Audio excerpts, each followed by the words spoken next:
जय हिंद दोस्तों, कैसे हैं आप सब। आइए जानते हैं गोली दर्पणों के लिए किरण आरेख की बनावट। तो गोली दर्पण को जो प्रतिबिंब बनता है उसके लिए किरण आरेख बनाने के लिए हमें ये चार जो दिया गया किरण, इसमें से किसी दो किरण की आवश्यकता होती है। तो चार कौन कौन किरण है देख लेते हैं। एक है मुख्य अक्ष के समांतर आपतित किरण।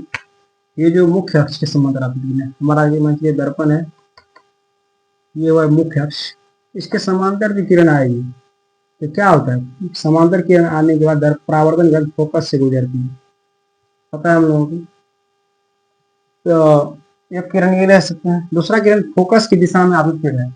जब किरण क्या हुआ, फोकस दिशा में आपतित होगा। यहाँ पे देखिए,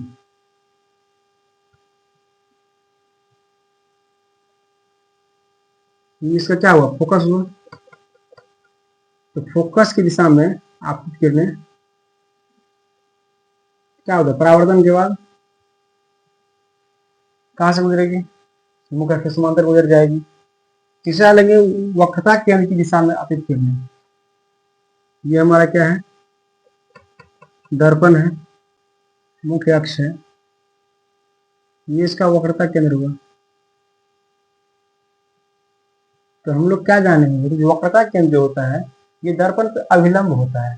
और क्या जाने थे, अभिलंब पे जो कोई किरण आती है तो परावर्तन के बाद उसी पुनः उसी पथ पर वापस लौट जाती है। ये जो सी हुआ, ये इसका क्या हुआ, अभिलंब हुआ। तो इस पे अगर किरण जा रही है तो परावर्तन के बाद उसी पथ पर वापस आ जाती है। और चौथा क्या है, ध्रुव की दिशा में आपकी किरण। ये क्या है, दर्पण है, मान चलिए इसका क्या है, आपतित हुआ ध्रुव पे, परावर्तन के बाद वापस लौट आए। ये जो हमारा चार किरण है, इसमें से हम प्रतिबिंब बनाने के लिए किन्हीं दो किरणों की आवश्यकता होती है। तो याद रखेंगे चार किरणें कौन कौन से हैं। एक लेंगे मुख्य अक्ष के समांतर आपतित किरणें, दूसरा फोकस की दिशा में आपतित किरणें, तीसरा वक्रता केंद्र की दिशा में आपतित किरणें, और चौथा ध्रुव की दिशा में आपतित किरणें। तो चलिए आज किरण की आरेख की बनावट करते हैं। जब वस्तु अवतल दर्पण के फोकस और ध्रुव के बीच हो। चलिए दर्पण लेते हैं, ये इसका क्या हुआ, मुख्य अक्ष, ये पी ध्रुव, पी फोकस से आप पकड़ा दीजिए। हमारा क्या कर रहा है, जब वस्तु कहाँ पे हो, दर्पण के फोकस और ध्रुव, फोकस और ध्रुव के बीच, ये हुआ फोकस और ये ध्रुव, इसके बीच में वस्तु लेते हैं। वस्तु ये भी है। हम लोग क्या जाने किरण में, मुख्य अक्ष के समांतर किरण आपतित करेंगे। मुख्य अक्ष के समांतर किरण क्या की है, आपतित करेंगे। ये किरण क्या हो, परावर्तन के बाद फोकस से गुजरता है, परावर्तन के बाद फोकस से गुजरती है। उसके बाद क्या करेंगे, वक्रता तेजिया से अभिलंब लेंगे, वक्रता तेजिया से अभिलंब लेंगे। तो अभिलंब क्या होता है, जिस पथ पे जाता है उसी पथ पे वापस आ जाता है। हम क्या देख रहे हैं, इधर देखिए, इधर बढ़ाएंगे तो कहीं नहीं मिलेगा, नहीं मिलेगा। और इधर अगर बढ़ा रहे हैं थोड़ा, देख रहे हैं जो मिल रहा है, इसका मतलब क्या समझिए, वस्तु कहाँ, प्रतिबिंब कहाँ बन रहा है, दर्पण से पीछे बन रहा है। ये हुआ ए डैश बी डैश। तो प्रतिबिंब के बनने में क्या लिखेंगे, कि प्रतिबिंब जो बन रहा है हमारा सीधा बन रहा है। पहला तो क्या लिखेंगे, सीधा बन रहा है। दूसरा वस्तु से बड़ा बन रहा है, वस्तु से बड़ा बन रहा है।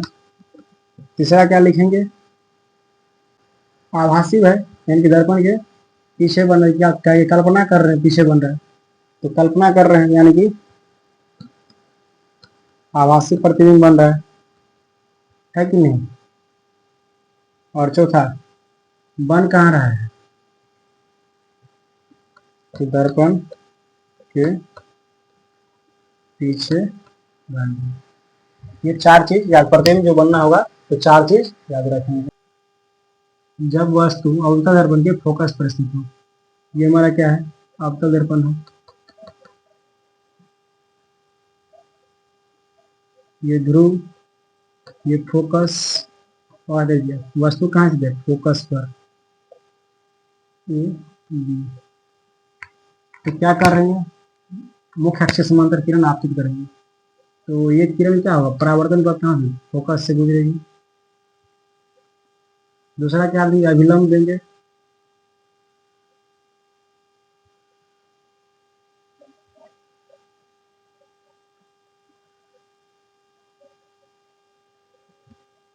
तो आप परावर्तन कर उसी पथ पर वापस आती है।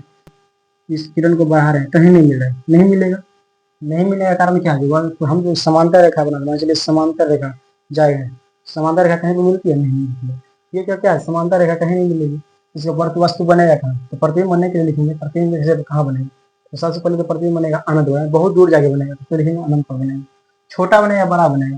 देखिए वस्तु इतना छोटा है और प्रतिबिंब कहाँ बन रहा है नहीं हमको पता नहीं है, तो उसको लिखेंगे वस्तु से बड़ा, उसको बोलते हैं वस्तु से बहुत बड़ा बनेगा, आवर्धित प्रतिबिंब बनता है। सीधा बनेगा उल्टा बनेगा? इस तरफ अगर रहता है तो उसे क्या बोलते हैं? सीधा बनता है, और इधर रहता है तो उल्टा बनता है। आभासी या काल्पनिक, तो इधर बनेगा दर्पण के पीछे, तो काल्पनिक कर कल्पना करके बनाते हैं, और दर्पण से सामने बनते हैं तो क्या बोलते हैं? वास्तविक बोलते हैं। उसके बाद जब वस्तु अवतल दर्पण के फोकस और वक्रता त्रिज्या के बीच हो, ये क्या है हमारा? अवतल दर्पण है।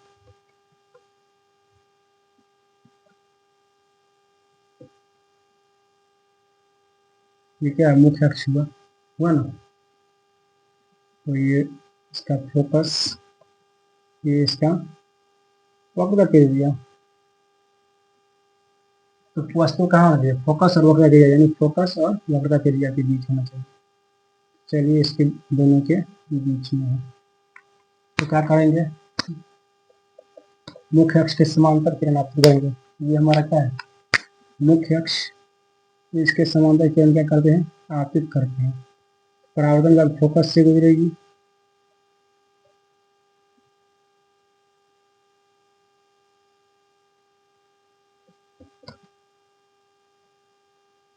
उसके बाद क्या? वक्रता त्रिज्या पर अभिलंब डालते हैं।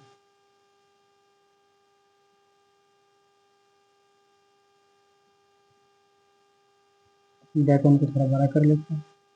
देखिए कहाँ मिलेगा? इधर अगर मिल जाएगा परावर्तन, ये इधर के किरण परावर्तन वापस आएगी, वापस आने का मतलब है कहाँ मिल रहा है? बढ़ाइए, यहाँ मिल रही है। तो वस्तु कहाँ बनेगा? यहाँ बनेगा, जहाँ मिलेगा वहाँ बनता है। ये हो जाएगा ए डैश, ये बी डैश। इसके प्रतिबिंब में क्या लिखेंगे? प्रतिबिंब के बनने में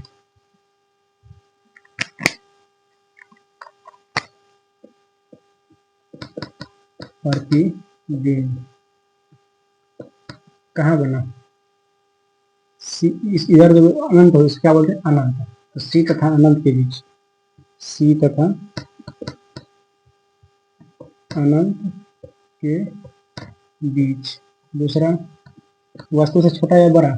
बड़ा। तीसरा, सीधा या उल्टा? देखिए बोले ही थे इधर बनेगा तो उल्टा बनेगा। और चौथा, वास्तविक या आभासी? इधर बन रहा है तो वास्तविक।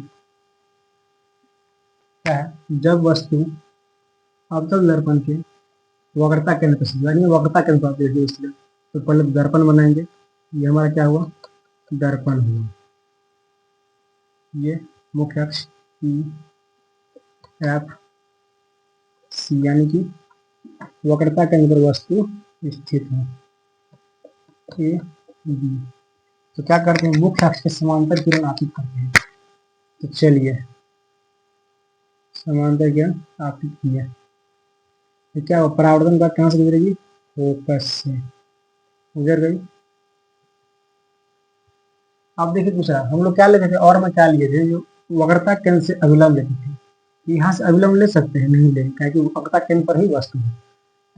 तो एगो क्या था दूसरा हमारा, जो किरण फोकस पे लेंगे, हमारा फोकस है तो वस्तु से फोकस पे लेंगे, वस्तु से फोकस कर देंगे।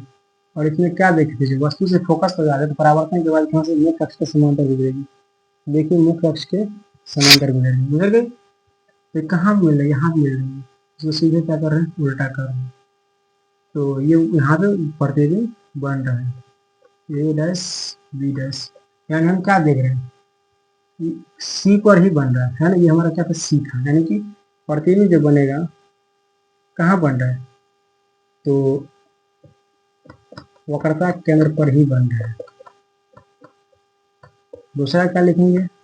सीधा बन रहा है, उल्टा बन रहा है, उल्टा बन रहा है। तीसरा क्या लिखेंगे, वस्तु से बड़ा छोटा है बराबर, तो वस्तु के बराबर बन रहे हैं। और चौथा क्या लिखे थे, काल्पनिक या वास्तविक, तो वास्तविक बन रहे हैं। ध्यान रखें, जब वस्तु अवतल दर्पण के वक्रता केंद्र और अनंत के बीच स्थित है, ये हमारा क्या है, दर्पण है।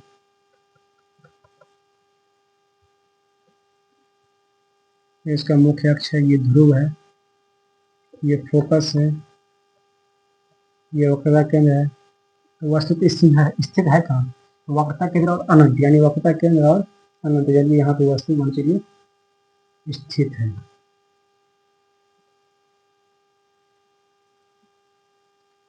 तो क्या करते हैं, पहला जो मुख्य अक्ष के समांतर किरण आपतित करते हैं, तो मुख्य अक्ष के समांतर किरण क्या करते हैं, आपतित करते हैं। परावर्तन द्वारा फोकस से गुजरेगी, और इसमें क्या कर सकते हैं, जो वक्रता केंद्र के अभिलंब लेते हैं, तो ये क्या हुआ, परावर्तन उसी का वापस आएगी, प्रतिबिंब कहाँ बन रहे हैं, यहाँ बन रहे हैं, यानी उल्टा बनेगा, ये डैश बी डैश, यानी इसका प्रतिबिंब कहाँ बन रहा है, सी तथा एफ के बीच, सी तथा एफ के बीच, यानी वक्रता केंद्र और फोकस के बीच। दूसरा, वस्तु से छोटा या बड़ा, देखिए वस्तु की साइज प्रतिबिंब साइज बीच वस्तु से छोटा बन है, सीधा या उल्टा, उल्टा। और चौथा में वास्तविक है जब वस्तु अनंत पर हो। ये हमारा दर्पण है, ये क्या है, ध्रुव, फोकस, वक्रता केंद्र, अनंत यानी कि बहुत बड़ा। आप लोग एक बात गौर कीजिए, जो अनंत यानी कि बहुत दूर, यानी कि सूर्य हो, सूर्य से जो बहुत दूर है, सूर्य हमारे से क्या है, बहुत दूर है, हमसे अनंत पे है, वहां से जो प्रकाश आएगी वो समांतर आएगी या सिर्फ एक किरण आएगी, तो वहां से किरण समांतर आती है। चलिए वहां से किरण क्या करते हैं, समांतर आपतित करते हैं, और तो समांतर किरण जो आपतित होती है तो फोकस से गुजरती है, ये कहाँ से गुजरेगी, फोकस से गुजरेगी, और समांतर है,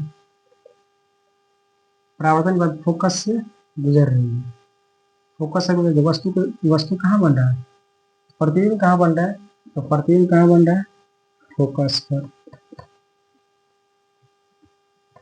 दूसरा क्या लिखेंगे, सीधा बनेगा, उल्टा बनेगा, उल्टा बनेगा। तीसरा, छोटा या बड़ा, तो छोटा बनेगा। और चौथा, काल्पनिक या वास्तविक, तो वास्तविक बनेगा।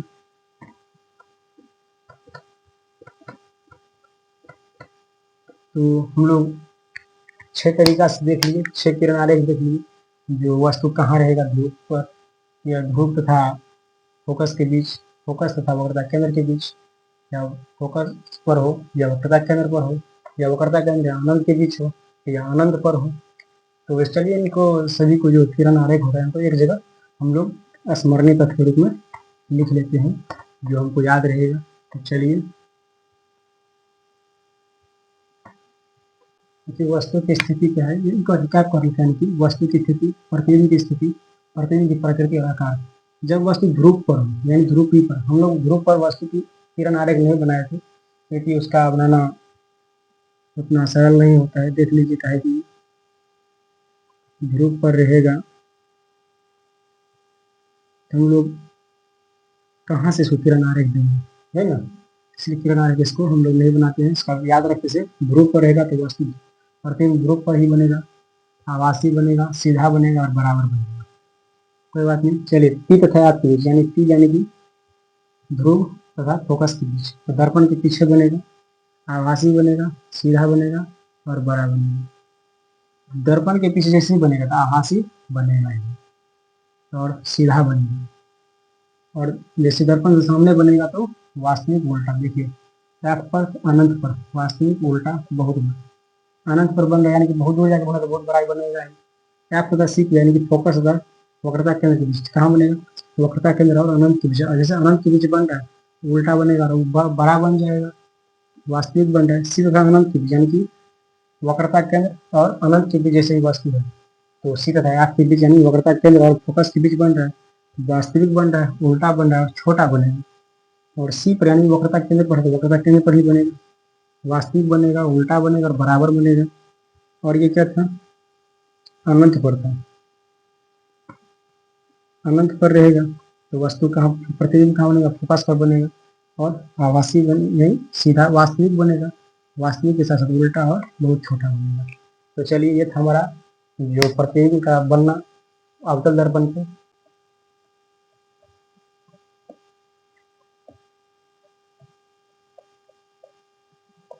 अब देखिए अवतल दर्पण का उपयोग कहाँ करते हैं?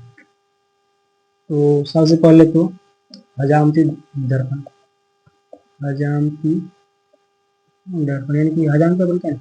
सैलून में। आप बोलेगा सैलून में दर्पण, इस दर्पण का प्रयोग क्यों करते हैं?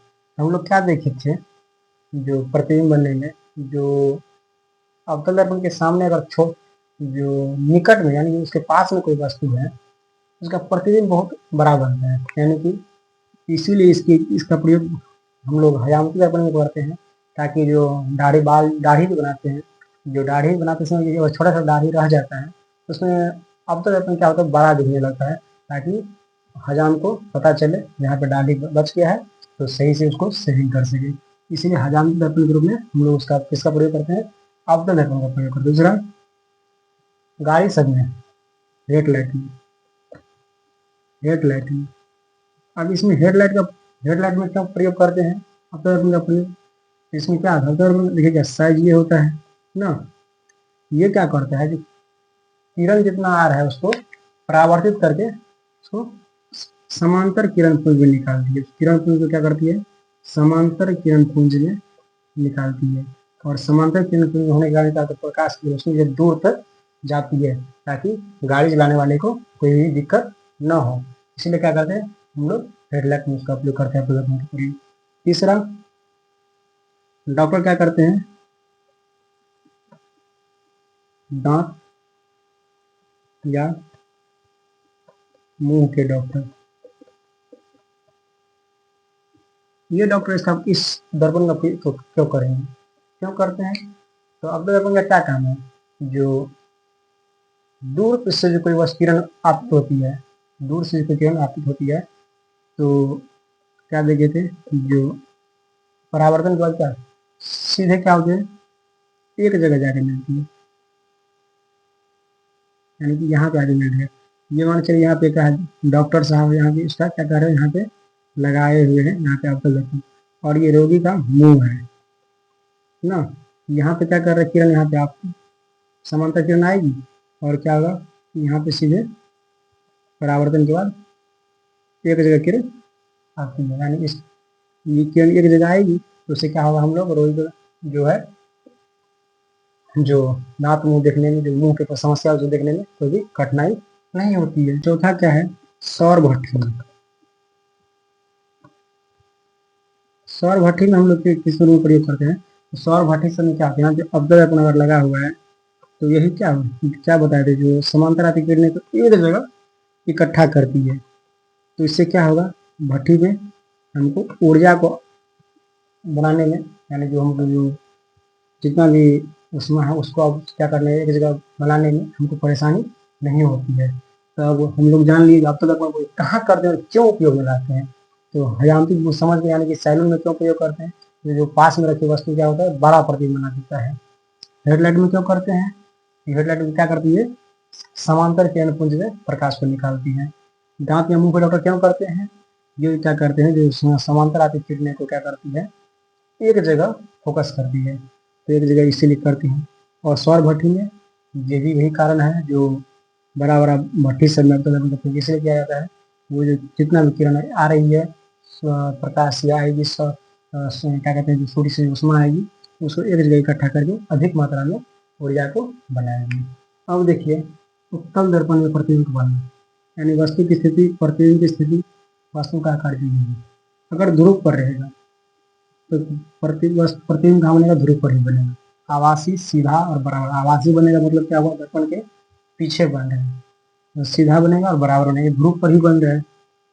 पी कथन है ध्रुव तथा अनंत के बीच, यानी ध्रुव ये रहा पी, तो अनंत पीछे इधर रहेगा, जहां कहीं रहे, तो प्रतिबिंब पीछे बन रहा है, दर्पण के पीछे, क्या तथा सी के बीच, यानी कि पी तथा यानी कि ये रहेगा पी, ये इस बीच में उसका प्रतिबिंब का बनेगा, लेकिन कैसे, आभासी, सीधा और छोटा बन जाएगा।